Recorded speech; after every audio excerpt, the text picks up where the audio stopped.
음, 그 복지국가 운동을 하면서도 여러 가지 장면을 마주하게 되는데 이게 그 상황들 중에서 이제 사람들이 더 이상 인간의 힘으로 대응하지 못하는 장면들을 보는데 이제 그게 보통 폭우라든지 그다음에 이런 자연 재난으로 인한 피해들을 좀 맞닥뜨리게 됐어요. 그러니까 이런 것들을 근데 이런 것들이 분명히 사회적으로 갈등을 일으키고 불평등을 심화시키는데 이 문제에 대해서 고민하는 사회복지사가 얼마나 있을까라는 생각을 하게 될 무렵 이제 2018년 녹색당 지방선거에서 고은영 후보가 이제 도지사 후보로 나오고 그때 이제 내세웠던 구호가 난개발 막는 도지사였어요. 근데 이제 보통 정치인들은 뭘 해주려고 하는데 이 사람은 당신들의 삶을 보호하기 위해서 뭔가를 안 하겠다라고 얘기하는 저한테는 최초의 정치인이었던 것 같아요.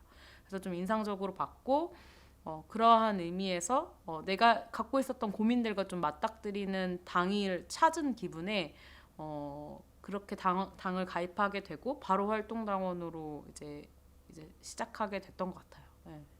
실제로 이 기후위기가 내 삶에 굉장한 영향을 줄 수 있을 것이다라고 확인시켜주는 건 정치만 할 수 있다고 봐요. 그래서 저는 반대로 요즘에 제가 느끼고 있는 그리고 또 강하게 주장하는 얘기 중에 하나는 이 기후 문제에 관심을 가진 사람들이 정치에 관심을 가져야 된다라는 이야기를 굉장히 강조하고 있어요. 그러니까 우선순위가 적어도 내가 기후 문제와 기후 위기에 대한 관심을 가지고 이거의 변화의 필요성을 느끼는 시민이라면 정치가 가장 먼저 되어야 한다. 정치적 변화가 정말 필요하다라는 절실함을 저는 공통 감각으로 느낄 수 있어야 한다는 생각이 들고 저는 이 작업을 만들어내는 게 지금 녹색 정치를 하려는 정치인들 그리고 이 녹색 정치를 위해서 모인 사람들이 해야 할 저는 어쩌면 소명이라고 생각해요. 그래서 제가 소명으로서의 정치를 하는 이유, 그러니까 기후 정치를 소명으로서의 정치라고 표현하는 이유라고 말씀드릴 수 있을 것 같아요. 저는 그리고 그 장면들을 이번 이제 녹색당에서 했던 세계녹색당 총회에서 만났던 것 같아요. 실제로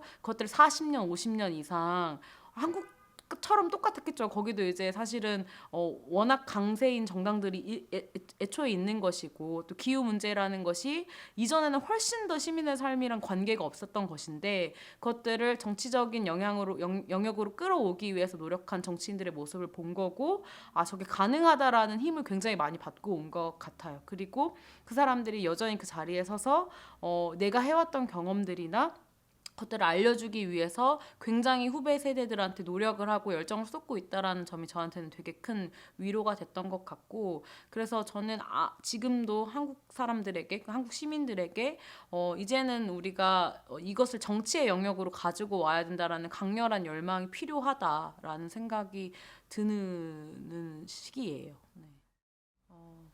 반전에 대해서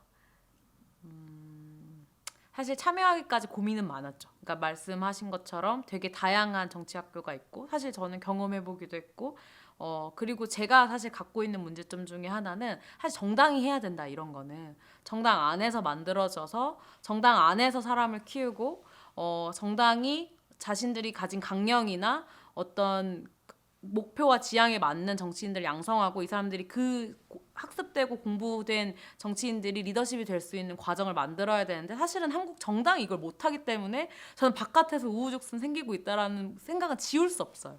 그런데 제가 반전을 좀 참여하기까지 마음을 먹게 된 건 조금 어떤 의미에서는 현실 정치를 경험한 사람들이 모여 있다라는 점이 저한테 굉장히 매력적이었던 것 같아요. 그러니까 이제 정치를 공부하고 싶어하는 사람 되게 많은 것 같아요. 그리고 저는 되게 마음 아프고 뼈 아픈 건 뭐냐면 정당 정치를 하는 입장에서 정당은 별로 환영받지 못해요. 정당은 레드오션이에요. 근데 정치를 가지고 하는 많은 어떤 사업이든 콘텐츠든 학교든 기획은 늘 많아져요. 점점 해가 지날수록 정치는 나빠지는데 이런 것들은 굉장히 많아지는 게 사실 저한테 굉장히 큰 위협이기도 해요. 인간적인 위협이기도 하고 또 한편으로 그러니까 당의 논평은 이제 아무도 읽지 않는데 뉴스레터를 구독하는 사람들은 너무 많은 거예요. 특히 정치 관련된 뉴스레터를 구독하는 사람들은 저는 이러한 것들을 좀 제가 계속 문제의식으로 갖고 있기 때문에 조금 그런 것들을 같이 고민해 볼 수 있는 정당을 경험해 봤고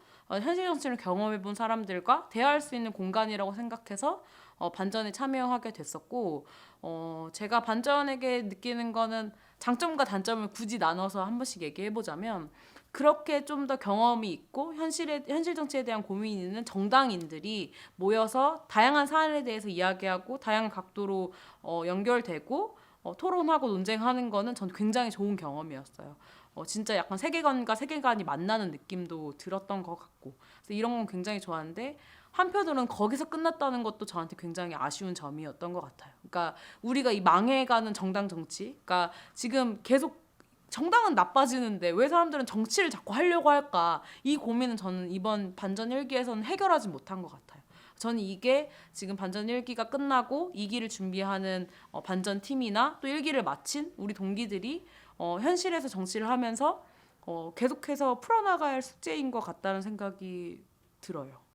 적어도 정치인은 그러니까 뭔가를 바꾸고 싶건 뭔가를 해내고 싶건 뚜렷한 목적 의식이 있어야 되는 사람이라는 생각이 들어요. 저는 지금 정치인들한테 그걸 전혀 찾아볼 수가 없거든요. 그러니까 그렇기 때문에 저는 응답받는 정치에 대한 이야기를 한 번 정도 했었던 것 같아요. 그러니까 세상은 정말 계속 바뀌고 나빠지고 안 좋아지고 계속 뭔가를 해달라는 사람들 너무 많잖아요. 사실 국회 앞만 가도 천막치고 그것이 어떤 좌쪽의 의견이든 우쪽의 의견이든 무언가를 요구하고 변화를 요구하는 시민들의 열망이나 조직된 힘이 있는데 사실 정치가 그거에 전혀 응답하지 못하고 있다는 생각이 들고 저는 제가 속해 있는 정당도 마찬가지라는 생각이 들어요. 그래서 전 정치인이라면 자기가 그것이 아주 사소한 문제더라도 어떠한 장면을 바꿔내고 싶다는 그 분명한 열정과 의지가 있어야 되는 사람이라고 생각하고 그러한 의미에서 저는 시민들과 감흥할 수 있는 정치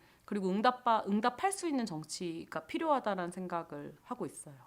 저는 진짜 그 말을 함부로 하는 정치 이건 진짜 바뀌었으면 좋겠어요. 그러니까 상대가 누구건 정말 너무 함부로 말하고 그러니까 이 저는 함부로 말하는 정치가 결국 정치를 함부로 쓰는 사람들 같거든요. 근데 정치는 정말 중요한 인간의 활동이고 어떠한 인간의 활동보다 공적인 가치를 우선해야 하고 공적인 가치를 살리는 방식으로 역동해야 되는 인간의 행위인데 전 이 행위를 다들 너무 함부로 하고 있다라는 생각이 들어요.